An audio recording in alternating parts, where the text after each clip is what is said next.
Today we're going to talk about perhaps one of the most important documents in estate planning, and even though many people think of it as something that is secondary or ancillary, and that's a document that goes by different names in different states.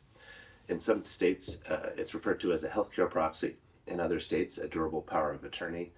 In other places, still, it forms part of what's broadly known as an advance directive. This document appoints someone to make healthcare decisions for you in the event that you're unconscious or lack capacity. A typical situation that we would see this in is someone's involved in a horrible accident, is unconscious, not able to communicate.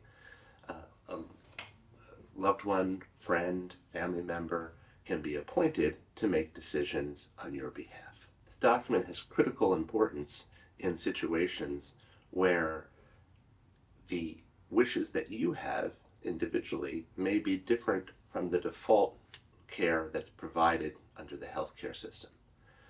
As many of you know and have probably heard, doctors, as part of their Hippocratic oath, take an oath to do no harm, and they are held to a very high standard of care to preserve human life at just about any cost.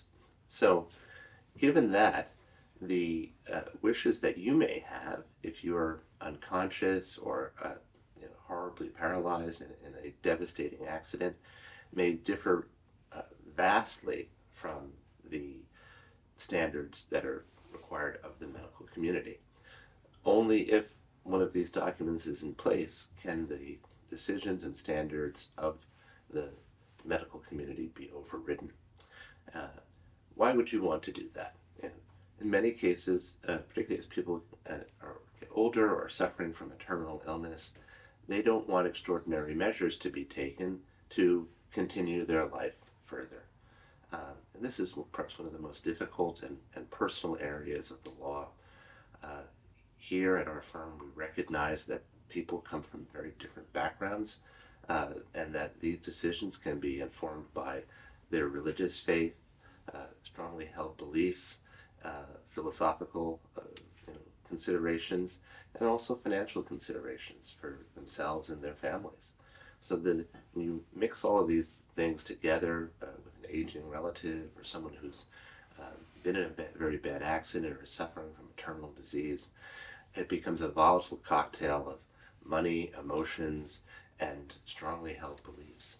And for this reason alone, it makes a lot of sense to set out in some detail what you want your wishes to be in advance in such a situation.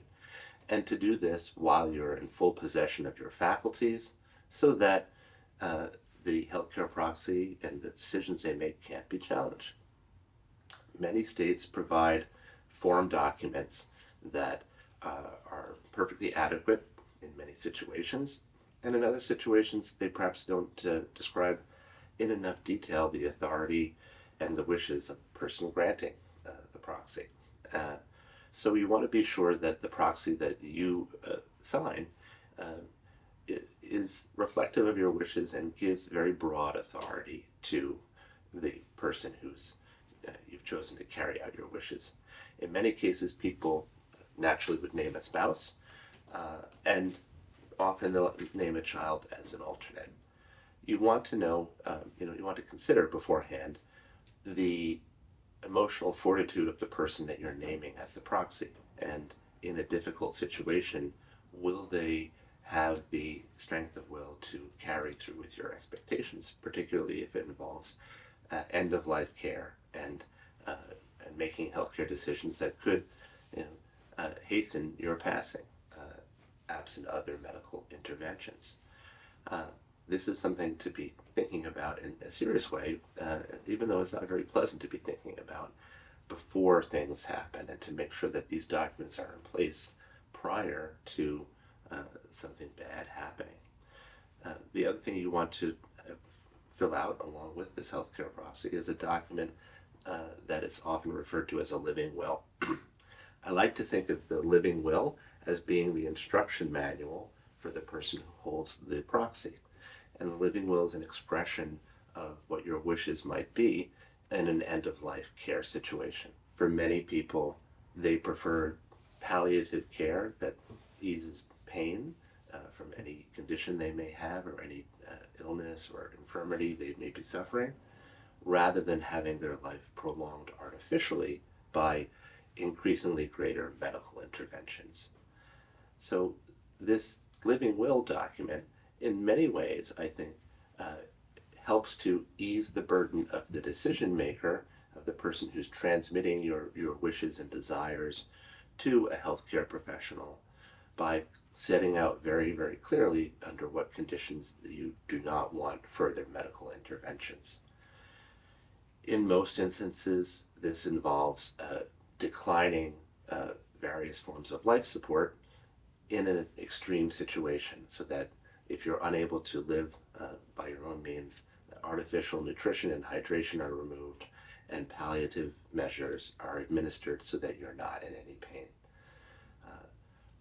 Again, these decisions are highly personal, and they're things that can't be done by a guardian on your behalf. There's things that you need to have a very serious conversation with your loved ones about prior to such an event happening.